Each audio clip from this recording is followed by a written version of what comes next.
so vulnerable, they're sharing so deeply.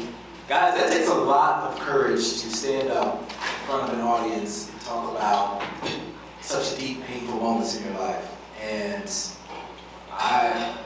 painful moments in my life don't even come close to that. So I really, really admire Armand's strength and his resilience. It is a true superpower. So I really thank you for standing here and doing this. Not only that, but then giving us steps and procedures and the science behind how he's been able to push through these moments. Wow. I'm at a loss for words. But just to remind you guys of the format for EOX, we are going to have all of our speakers come back up and sit on the panel for questions and answers. So as you think of questions, you'll have a chance to do that at the end when all three of them come back up. Our next speaker, Robin. Where's Robin? All right. Well, Robin, you Atlanta, get ready for a speaker who's taken life from the stage to the sky. For over 20 years, Robin Sokoloff has been a powerhouse in the world of theatrical shows and live events for Fortune 500 companies in New York City. But that wasn't enough for her. She set her sights even higher. Robin is now a commercial pilot and FAA certified flight instructor, teaching entrepreneurs how to fly at Aero Atlanta Flight Center, one of the best service training centers in the country. She's part of an elite 6% of women aviators worldwide and is on a mission to bring more entrepreneurs into the cockpit. And if that wasn't enough, Robin is also one of only 1,500 volunteer pilots providing life-saving transport to patients across the country. She's an EO Atlanta board member, a member of Women in Aviation, and a true advocate for aviation safety. Buckle up and get ready to soar. Help me welcome the incredible Robin Sokoloff. Right on your feet, EO Atlanta.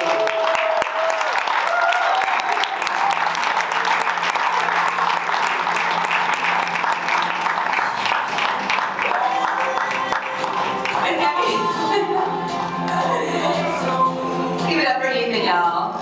Yeah, doing things, lifting stuff.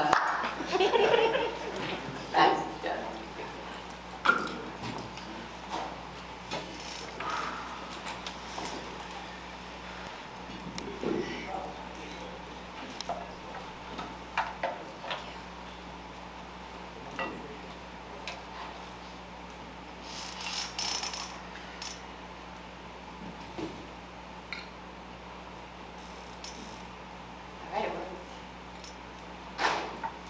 Hi everyone, I'm Robin Sokoloff. In winter of 2020, everything was great. I had an operation spanning 3 entertainment venues in New York City, a staff of 50 and climbing, thousands through our doors every month. But then on March 15th, everything screeched to a halt. The COVID lockdowns began and would keep coming. A tsunami of cuts and closures went citywide, and the state, the country, and then the world.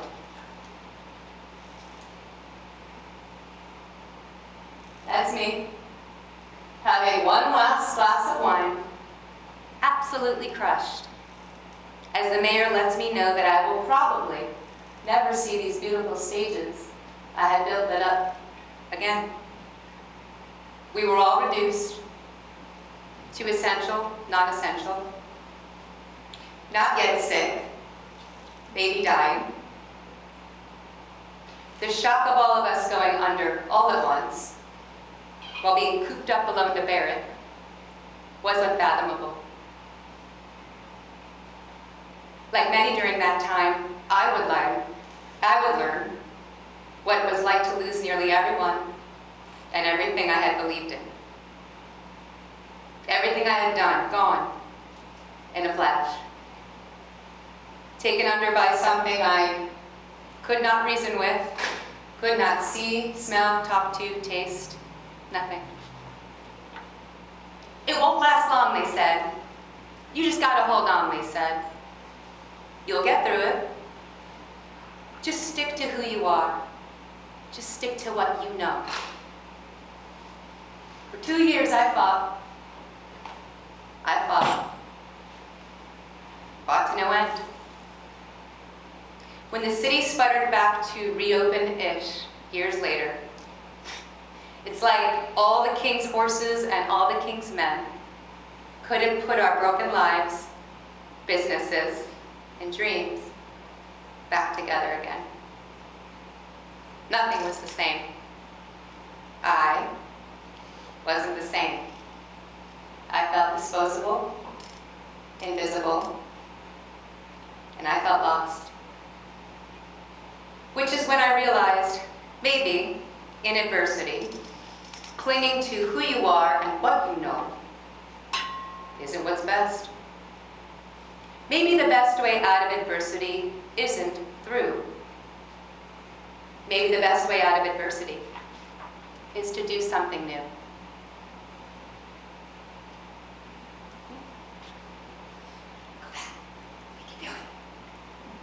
There we go. We're doing something new. We've never used a clicker. It's very easy. So, if ever was a classic case of midlife pandemic pivot crisis, I made it me. Sick of my tears, I packed a bag, moved to a city I've never been, drove to an airport I've never heard of, stepped into the cockpit of a small plane I knew nothing about, with a flight instructor I had just met. Leaving behind all I had been good at and all that I knew, I went and did something I had no business doing. I said goodbye to the stage and hello to the sky.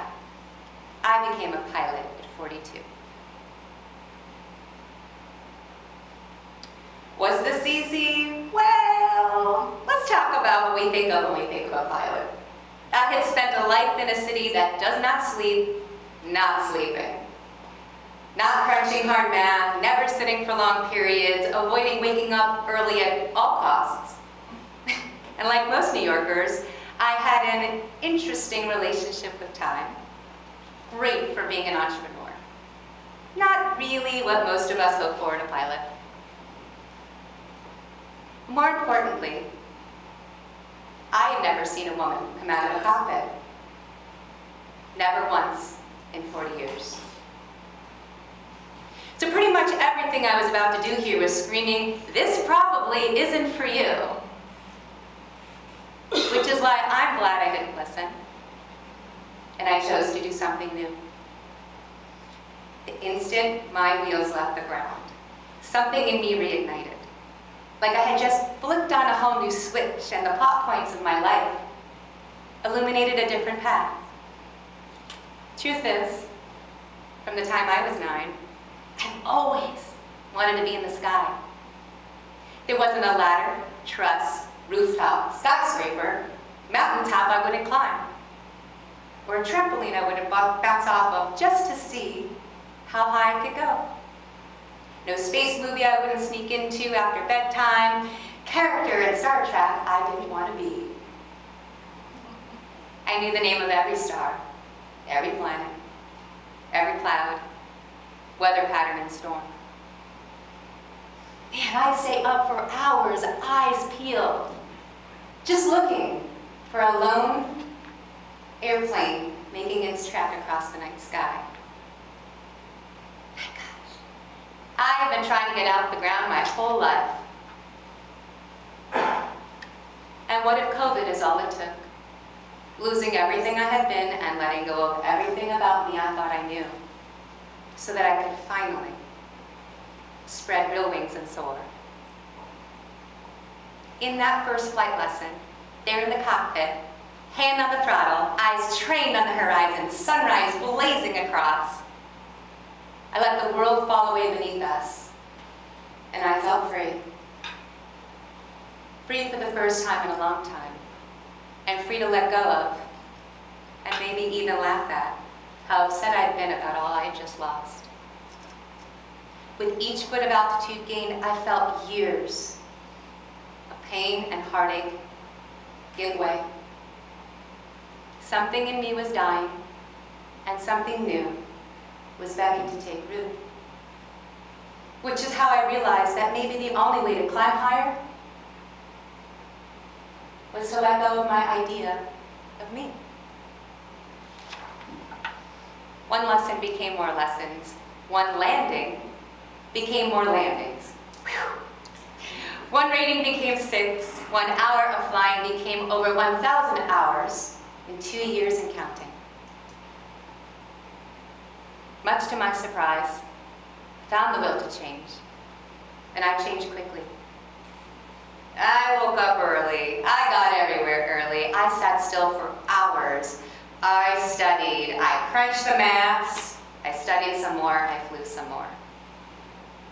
I humbled myself. I asked for help. And I hate asking for help. I changed my mindset, my habits, and my tools.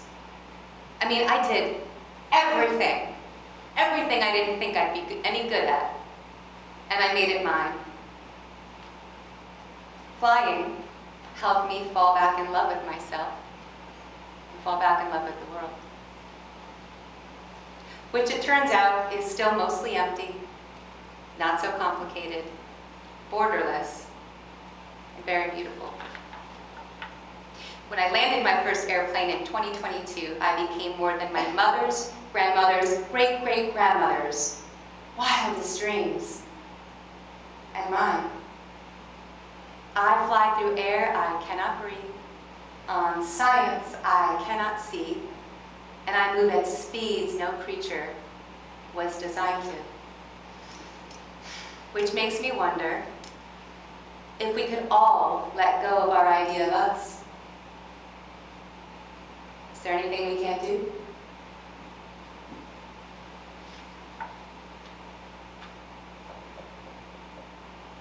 Those 2 years in COVID nearly killed me. Before 2020, I was a CEO with a fabulous business, a nonprofit, Soho apartment, a write-up in Forbes, and more. My life was filled to the brim with my mission, my purpose, and all that meaning. And I was convinced that that was the only place I'd ever belong. Then it was gone. To move on, for a time, the hardest thing I had to do was to let go of what holds meaning for me.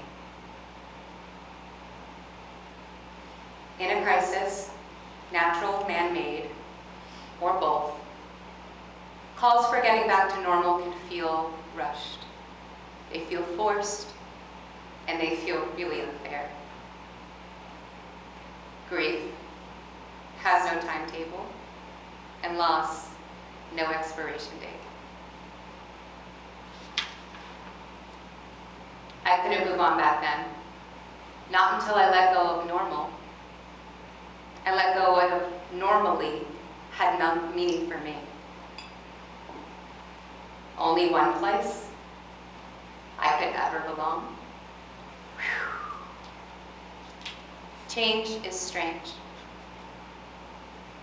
There's the change we all talk about and push for in the world. But then there's the change that can only come from inside. By the grace of a strength still within me, I will never understand at my worst. I found a way to make this kind of change. I did something new. I let go of my idea of me, and I let go of what holds meaning for me for a time. I put one runway in front of the other, and I learned why. Sometimes it's just best to begin again. Had I not, I would have never given myself the opportunity to be one of those airplanes making her way across the night sky. Much like I did last night and will do many more days to come. 6 months into flying, I was asked, "Hey Robin, you miss your old life?" And I said, "Not a chance." I didn't even blink, I just said it. When the chips were down, I got busy doing something I was sure I had no business doing. And like any serial entrepreneur and EOer, I couldn't help but turn it into my business. I didn't just learn how to fly. I became someone who teaches it so that you and I could do it together.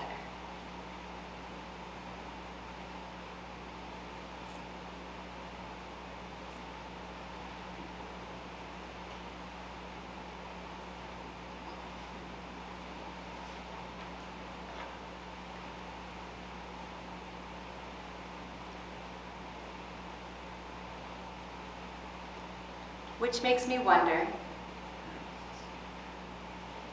what's a new normal look like? What's your story? What have you been through? What are you going through? And what might you go through one day? How can doing something new help you? Grief, loss, adversity of any kind. A big life change where there is no amount of spreadsheets, action items, KPIs that can solve for the human that feels broken in you. How can you get busy doing something you have no business doing and have it help you? So I want to know, what are some crazy, out-the-box, wacky things you've always wondered about doing, but haven't tried yet? Take out your phone. Take 30 seconds. I want to hear your 1 to 3 crazy dreams. I want to hear yours, and I'll send you back mine.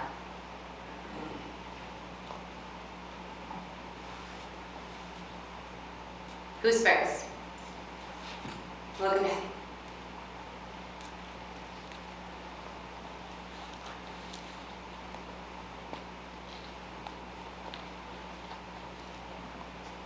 Nice. Produce a movie! Yes! Come on now, come through. Y'all, everyone wants to be a movie producer. This is amazing. I'm here for it.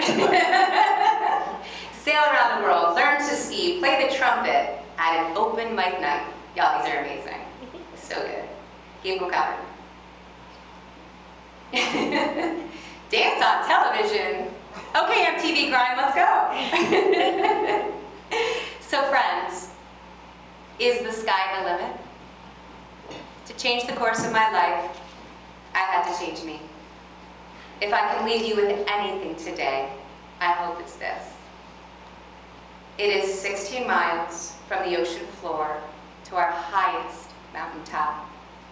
But there's another 50 vertical miles that go sky high to the top of our atmosphere. And we haven't scratched the surface still.